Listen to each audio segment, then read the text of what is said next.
Hello नमस्कार, मेरा नाम है क्लव और स्वागत करता हूं आप सभी का हमारे इस यूट्यूब चैनल में। दोस्तों आज की इस वीडियो में हम बात करने वाले हैं पॉलिटेक्निक के बारे में कि पॉलिटेक्निक है क्या। पूरा डिटेल इन्फॉर्मेशन इस वीडियो में देने वाला हूं। तो देखिए दोस्तों क्या क्या चीजें हम बात करने वाले इस वीडियो में।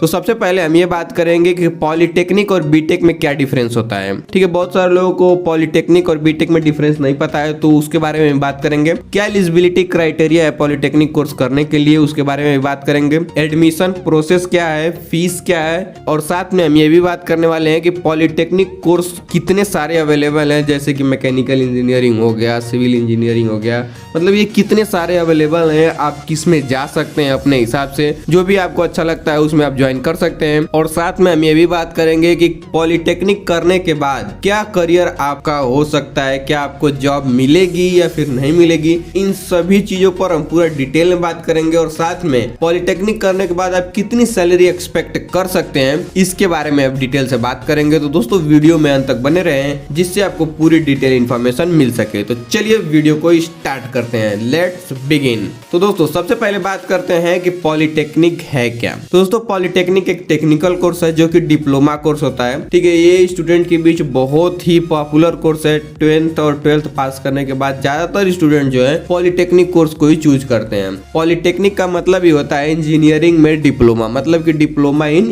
इंजीनियरिंग। इस कोर्स के अंतर्गत कई सारे ब्रांच की पढ़ाई करवाई जाती है, जैसे कि वही बताया मैंने कि मैकेनिकल इंजीनियरिंग, सिविल इंजीनियरिंग, ठीक है, अलग अलग इसमें ब्रांच होते हैं। यह जूनियर लेवल इंजीनियरिंग को तैयार करने का एक तरीका है, मतलब कि जो स्टूडेंट जैसे कि मान लीजिए कि बीटेक या फिर बी करते हैं तो लोग सीनियर लेवल इंजीनियरिंग के पद पर नियुक्त होते हैं। लेकिन जो लोग पॉलिटेक्निक करते हैं वो जूनियर लेवल के जो इंजीनियर होते हैं, मतलब जूनियर इंजीनियर होते हैं, इसके पद पर इनको नियुक्त किया जाता है। तो यदि आप पॉलिटेक्निक करते हैं तो आपको जॉब मिलने के ज्यादातर चांसेस है। यह एक जॉब ओरिएंटेड कोर्स है आज के समय देखा जाए, और ज्यादातर स्टूडेंट इस चीज को चूज करते हैं। ठीक है, तो आप भी पॉलिटेक्निक को अपने करियर की तरह चूज कर सकते हैं और आप पॉलिटेक्निक कोर्स में ज्वाइन हो सकते हैं। तो दोस्तों चलिए बात करते हैं पॉलिटेक्निक और बीटेक में डिफरेंस क्या होता है। तो दोस्तों पॉलिटेक्निक एक डिप्लोमा कोर्स है, जैसा कि मैंने आपको अभी बताया।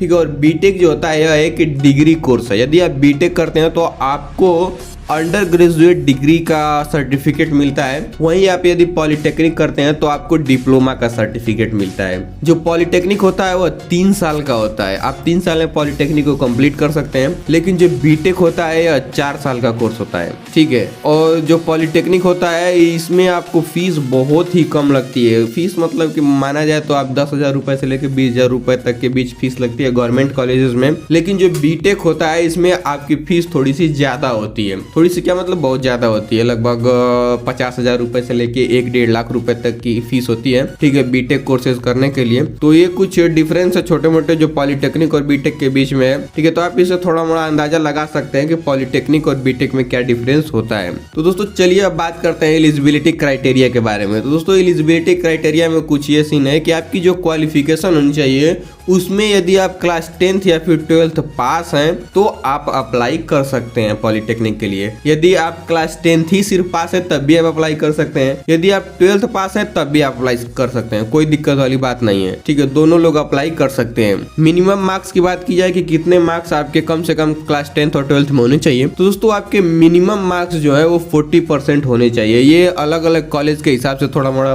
वेरी करेगा, लेकिन एवरेज देखा जाए तो 40% ही रहता है। ठीक है, थोड़ा मोड़ा कम या ज्यादा हो सकता है, लेकिन 40% आप एवरेज मान सकते हैं। तो आपके यदि क्लास 10th में 40% है तो आप अप्लाई कर सकते हैं। ठीक है, कोई दिक्कत वाली बात नहीं है। ठीक है, नेशनैलिटी की बात करें तो आप इंडियन होने चाहिए, ऑब्वियस सी बात है। कंपलसरी सब्जेक्ट, क्या क्या सब्जेक्ट आपके क्लास 10th में होने चाहिए तब आप अप्लाई कर सकते हैं। तो दोस्तों आपके जनरली मैथमेटिक्स क्लास 10th में होना चाहिए, साइंस होनी चाहिए और इंग्लिश होना चाहिए। यदि आपके 3 सब्जेक्ट हैं 10th में तो आप आराम से अप्लाई कर सकते हैं, कोई दिक्कत वाली बात नहीं है। आप पॉलिटेक्निक का फॉर्म भरने के लिए एलिजिबल हैं। ठीक है, अब चलिए बात करते हैं एडमिशन आप कैसे ले सकते हैं किसी भी कॉलेज या फिर इंस्टीट्यूट में पॉलिटेक्निक करने के लिए। तो दोस्तों सबसे पहले आप रजिस्ट्रेशन करेंगे जिस भी आप स्टेट में रहते हैं। ठीक है, उस स्टेट में जब फॉर्म निकलता है पॉलिटेक्निक करने के लिए, ठीक है, तब आप अप्लाई करेंगे। जैसे कि अलग अलग जो स्टेट होते हैं वो अलग अलग समय पर अपने जो पॉलिटेक्निक के जो फॉर्म होते हैं वो निकालते हैं। ठीक है, तो आप जिस भी स्टेट में रहते हैं, आप जैसे कि यहाँ पर देख सकते हैं, ठीक है, अलग अलग स्टेट के अपने अपने फॉर्म के नाम है।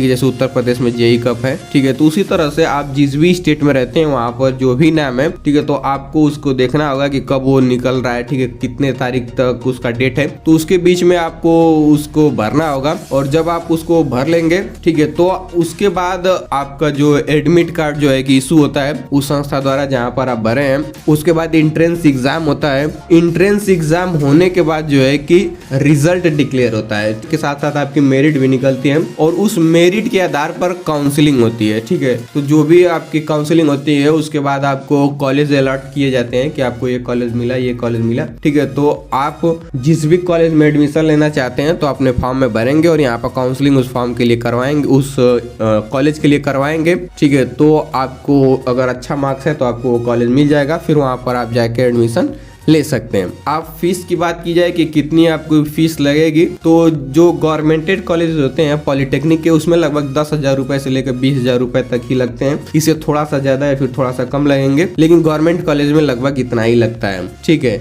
लेकिन दोस्तों एक बात तो और है कि जो फीस लगती है उसमें से ज़्यादातर जो फीस होती है वो आपको रिफंड में मिल जाती है जब आप स्कॉलरशिप का फॉर्म भरते हैं, ठीक है। स्कॉलरशिप में आपको ज़्यादातर फीस आपको रिटर्न मिल जाती है, इससे ज़्यादा मिल सकती है, फिर थोड़ा बड़ा बहुत थोड़ा मोड़ा के अंतर होता है, आपको पूरा फीस रिटर्न मिल ही जाती है जब आप स्कॉलरशिप का फॉर्म भरते हैं। तो कोई दिक्कत वाली बात नहीं है, आप आराम से बहुत कम पैसे में आप पॉलिटेक्निक कर सकते हैं। इसके बाद दोस्तों अब बात की जाए कि क्या कुछ कोर्सेज हैं जो आप पॉलिटेक्निक में कर सकते हैं। ये ब्रांच कह सकते हैं कि पॉलिटेक्निक में कितने सारे ब्रांच हैं कोर्सेज के। तो जैसे कि डिप्लोमा इन सिविल इंजीनियरिंग, ये जितने भी ब्रांचेज हमने आपको ये दिखा रहे हैं, ठीक है, यही ज़्यादातर स्टूडेंट इन्हीं ब्रांचेज में अपना एडमिशन करवाते हैं क्योंकि ये यही ज़्यादा जॉब ओरिएंटेड भी है, ठीक है। लेकिन इसके अलावा भी बहुत सारे ब्रांच हैं जो अवेलेबल है पॉलिटेक्निक में, आप उनमें भी अप्लाई कर सकते हैं। लेकिन आपको ज़्यादातर इन्हीं का नाम सुनने को मिलता होगा, जो भी स्टूडेंट आपके आसपास एरिया में पॉलिटेक्निक कर रहे होंगे तो इन्हीं सारे सब्जेक्ट में से कोई एक चूज किए होंगे, जैसे कि सिविल इंजीनियरिंग हो गया, मैकेनिकल इंजीनियरिंग हो गया, इलेक्ट्रिकल इंजीनियरिंग हो गया, chemical engineering, computer science and diploma engineering, electronics and communication engineering, electrical and electronics engineering, automobile engineering, ठीक है। ये सभी आप देख सकते हैं, इन्हीं में से आपको ज़्यादातर नाम आपको सुनने को मिल रहे होंगे अपना आसपास एरिया में। जिससे भी आप पूछेंगे तो ज़्यादातर स्टूडेंट यही चूज करते हैं और यही ज़्यादा जॉब ओरिएंटेड भी हैं। लेकिन इसके अलावा भी बहुत सारे कोर्सेज जैसे कि आप ये स्क्रीन पर देख सकते हैं, जैसे कि डिप्लोमा इन इंटीरियर डेकोरेशन, ये भी कुछ कोर्सेज हैं। यदि आप उन सभी कोर्सेज को नहीं चूज करना चाहते हैं तो आप इनमें से कोई एक कोर्स चूज कर सकते हैं जो भी आपका मन है, जैसे कि diploma in art and craft, ये भी आप कर सकते हैं। लेकिन आप इन कोर्सेज को करने के लिए सबसे पहले आप जिस भी कॉलेज में एडमिशन लेना चाहते हैं वहाँ पर पता कर लीजिए कि ये सब्जेक्ट वहाँ पर अवेलेबल है कि या फिर नहीं है, ये ब्रांच के स्टूडेंट वहाँ पर हैं या फिर अच्छा पढ़ाया जाता है कि नहीं। तो एडमिशन लेने से पहले आप उस कॉलेज में ये चीज़ें पता करने के बाद ही एडमिशन लें, ठीक है। लेकिन ये जितने भी कोर्सेज पॉपुलर हैं लगभग सभी कॉलेज में आपको अवेलेबल मिल जाते हैं, लेकिन ये आपको सभी कॉलेज में नहीं मिलेंगे। तो आप एडमिशन लेने से पहले आप पता कर लीजिए, उसके बाद ही आप उसमें एडमिशन लीजिएगा। ये भी बहुत सारे कोर्सेज हैं, इसके अलावा भी बहुत सारे कोर्सेज हैं, हमने सिर्फ इतना ही दिखाया, ठीक है। तो आप इनको कर सकते हैं। तो दोस्तों अब बात करते हैं कि करियर ऑप्शन क्या आपके लिए अवेलेबल है पॉलिटेक्निक करने के बाद। तो दोस्तों ये कुछ गवर्नमेंट सेक्टर और पब्लिक सेक्टर अवेलेबल है जहां पर आप पॉलिटेक्निक करने के बाद जॉब पा सकते हैं, ठीक है। यहाँ पर आप फॉर्म भरेंगे और आपको जॉब मिल जाएगी। ज्यादातर स्टूडेंट जो पॉलिटेक्निक पास करते हैं वो इंडियन रेलवे के लिए अप्लाई करते हैं, BSNL के लिए अप्लाई करते हैं, NTPC के लिए अप्लाई करते हैं, DRDO के लिए अप्लाई करते हैं, ONGC के लिए अप्लाई करते हैं, ठीक है। तो यहाँ पर आप अप्लाई करके गवर्नमेंटेड जॉब पा सकते हैं, ठीक है। यहाँ पर बहुत आपको अच्छी जॉब मिल जाएगी, ठीक है। सिर्फ पॉलिटेक्निक करने के बाद ही आप यहाँ पर फॉर्म अप्लाई कर सकते हैं, ठीक है। तो यहाँ पर आप फॉर्म भर के आराम से एक अच्छी जॉब गवर्नमेंट की पा सकते हैं, ठीक है। तो आपकी लाइफ मतलब कहा जाए तो आपको अच्छी सैलरी मिलेगी, आपकी लाइफ पूरी सेट हो जाएगी, ठीक है। तो आप यहाँ पर आराम से फॉर्म अप्लाई कर सकते हैं। इसके अलावा भी दोस्तों बहुत सारे सेक्टर अवेलेबल हैं, जो कंपनियां होती हैं, कुछ प्राइवेट कंपनियां होती हैं, वो भी पॉलिटेक्निक के स्टूडेंट को हायर करती हैं। तो यदि आप गवर्नमेंट नहीं जा पाते हैं तो आप इन प्राइवेट कंपनीज में अप्लाई कर सकते हैं, ठीक है। ये कुछ कंपनी जैसे DLF, यूनिटेक, ठीक है। यहाँ पर देख रहे हैं जिस भी सेक्टर से आप हैं तो उस सेक्टर के लिए अप्लाई कर सकते हैं। जैसे यदि आपने ऑटोमोबाइल में किया है पॉलिटेक्निक तो Toyota, Maruti Suzuki, Tata Motors, Bajaj automobile, Mahindra में आप अप्लाई कर सकते हैं। यदि आप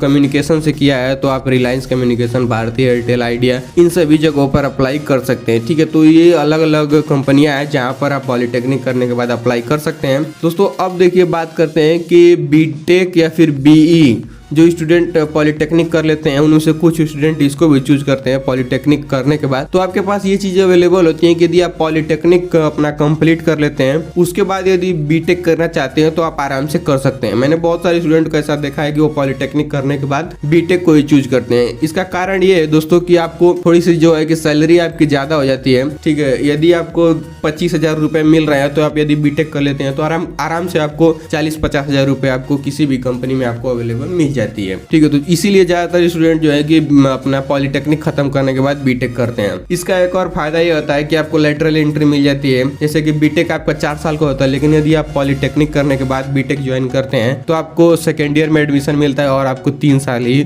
मतलब कि बीटेक करना होता है। लेकिन इसका एक प्रॉब्लम ये होता है दोस्तों कि आप पहले पॉलिटेक्निक 3 साल करते हैं, फिर उसके बाद 3 साल बीटेक करते हैं, तो इस तरह आपके पूरे 6 साल लग जाते हैं अपने बीटेक और ये पॉलिटेक्निक करने में ही। तो ये थोड़ा सा बहुत ज्यादा समय लग जाता है और कोई दिक्कत वाली बात नहीं है, लेकिन आपको सैलरी थोड़ी सी ज्यादा मिलती है, बस यही इसके फायदे हैं। तो आप यदि पॉलिटेक्निक करने के बाद बीटेक करते हैं तो भी कोई दिक्कत वाली बात नहीं है, आपको आराम से सैलरी अच्छी मिल जाएगी। ठीक है, तो बहुत सारे स्टूडेंट जो है कि डायरेक्ट बीटेक में एडमिशन न लेके पॉलिटेक्निक के थ्रू एडमिशन लेते हैं, तो आप भी ऐसा कर सकते हैं। ठीक है, उसके बाद यदि दोस्तों बात की जाए सैलरी की तो कितनी आपको सैलरी मिल सकती है, तो आपकी एक्सपेक्टेड जो सैलरी है लगभग 10,000 रुपए से लेके 25,000 रुपए पर मंथ तक आपको सैलरी मिल सकती है यदि आप पॉलिटेक्निक कंप्लीट करते हैं। तो इसके बाद दोस्तों यदि आप बीटेक कर लेते हैं, ठीक है, पॉलिटेक्निक के बाद बीटेक यदि कंप्लीट करते हैं तो उसके बाद आप सैलरी 25,000 रुपए से लेकर 50,000 रुपए तक एक्सपेक्ट कर सकते हैं। इससे ज़्यादा भी हो सकता है, लेकिन दोस्तों यदि आप गवर्नमेंट सेक्टर में जाते हैं तो और भी ज़्यादा आपकी सैलरी हो सकती है। ठीक है, लेकिन